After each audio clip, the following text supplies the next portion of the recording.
placing now.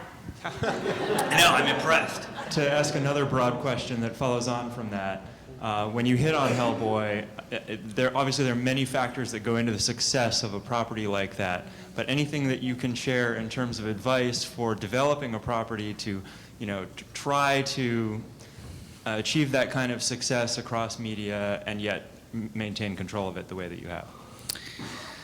Well, I would think if you want success across all this media, first thing I would say, don't ever name it Hellboy.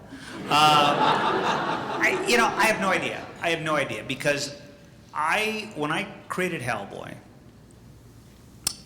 it was right after the whole image thing happened. So all these guys were making $1 trillion, and it kind of came down through channels that if I wanted to do something for image, I could do that. I briefly entertained, well, people like the way I draw Batman. Maybe I could make sort of a Batman kind of thing. And I figured, I'd spend a year drawing it, nobody would buy it, and I'd hate the whole time that I'm doing it. So if I'm going to do my own thing, why don't I see if I can just make up something that I would enjoy?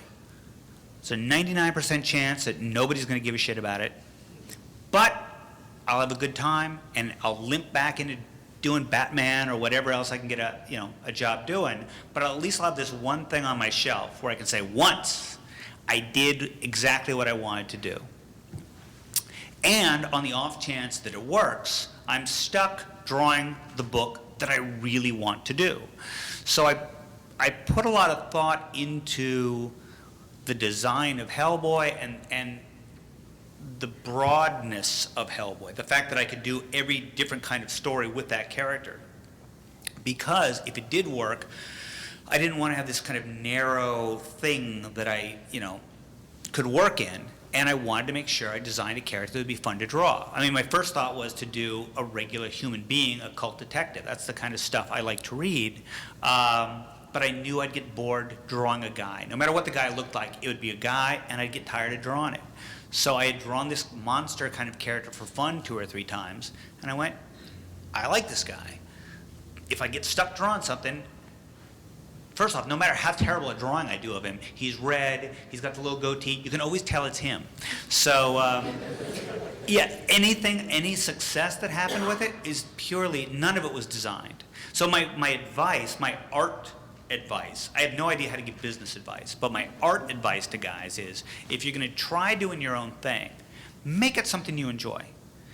I believe that the fans can tell. I believe it shows in the work if you're doing it for the paycheck, if you're doing it to try to sell a movie deal, or you're doing it because it's something you really care about. And chances are, the thing that you really love and the thing you really care about, it's not going to be a giant commercial success. But I have no idea how to create a commercial success. But at least try it. I mean, it doesn't have to be a 100-page graphic novel. Do a 6-page story. Just so something's out there where you can say, that's my personality. My goal these days especially is to do work that nobody else would do, because it's entirely made of my personality. It's not me looking over there going, ooh, I need to do something like that because that will sell.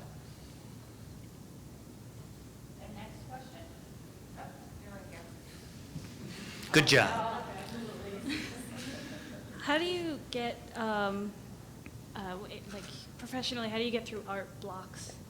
Art blocks? Yeah, like when you feel you're not doing your best. You kind of push through it. I mean, there's definitely days I don't want to be working. But part of, I guess what's lucky for me is I've never known how to not work. I've worked 7 days a week ever since I started in comics. So if I have a day where I really don't feel like drawing, I still don't know what the hell to do. So I end up at the drawing table. And you just have to push through it. Story stuff sometimes is tougher because, how do you sit down and draw if you don't know what you're going to draw? I don't know. There's no easy answer except that I'm not one of those guys who's going to sit around in the backyard waiting for inspiration to strike. I got to work. I have to pay the mortgage. I don't do much else. The wife takes care of all the bills and everything else. I just got to do my one bit, which is sitting there and draw my little stories. You're right here. And you raised your hand. You're going to. So I was wondering how much of what you do now is film versus comics. It seems like there's a lot more of a film focus, and I'm wondering how does that fit in? Is it a sort of different thing or a continuation of the comics and the drawing as well? Right now, there's absolutely no film. I don't pursue film work, and unless it's Guillermo del Toro, the phone doesn't ring about me doing film work. I'm not cut out to be a film guy, and I really have no interest in pursuing film work. It's like working with Del Toro I worked with him on Blade 2 and Hellboy 2. It was kind of like going to summer camp. You know, I'd go move into a hotel with the other production designers and spend a really intense period designing stuff. And that was really fun on Blade. It was really fun on the first Hellboy picture. By the second Hellboy picture, it was like, not so much fun anymore. You know, the problem is, or not really a problem, I have the best day job.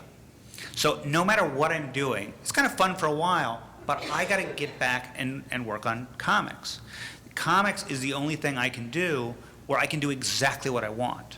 If you work in film, even on the Hellboy stuff, it's somebody else's movie. And I hate like hell spending months of my time doing drawings and designing stuff that never gets used. Whereas if I could do it over again, I shouldn't say this because we're filming, but if the opportunity arose again, spending 3 months in a production office working on a film, doing work that may or may not influence the film, my time is better spent those 3 months in the studio where whatever I draw is published. And it's exactly what I want to be doing. So it's been a great experience, but all these things I've done, the Atlantis film for Disney, the live action pictures, they're never anything I pursued. In every case, somebody's come to me and just kind of said, hey, why don't you try this? Okay, that'll be fun. But they've been these strange little fun novelties. You started to touch on this earlier, but when you started Hellboy, you did the 6 to 7 page short stories. So I was wondering, when you did that, what was your strategy for sort of getting it out in front of people and getting it seen and getting people talking about it? And the second part is, what would you suggest to somebody else taking that same approach? Well, again, there was never any strategy on Hellboy. The first one was a miniseries. I started with the miniseries. I did do these 2 little, almost trial runs of Hellboy. And that's because someone at Dark Horse said, let's preview the character here. That one was a San Diego comic, you know, so let's do a sampler of Hellboy there, and then some other thing, I can't remember what it was, let's do a little sampler of Hellboy here. So I came up with these fun little bits. And it was, it was kind of a dry run for Hellboy. At the same time, I was plotting the first miniseries.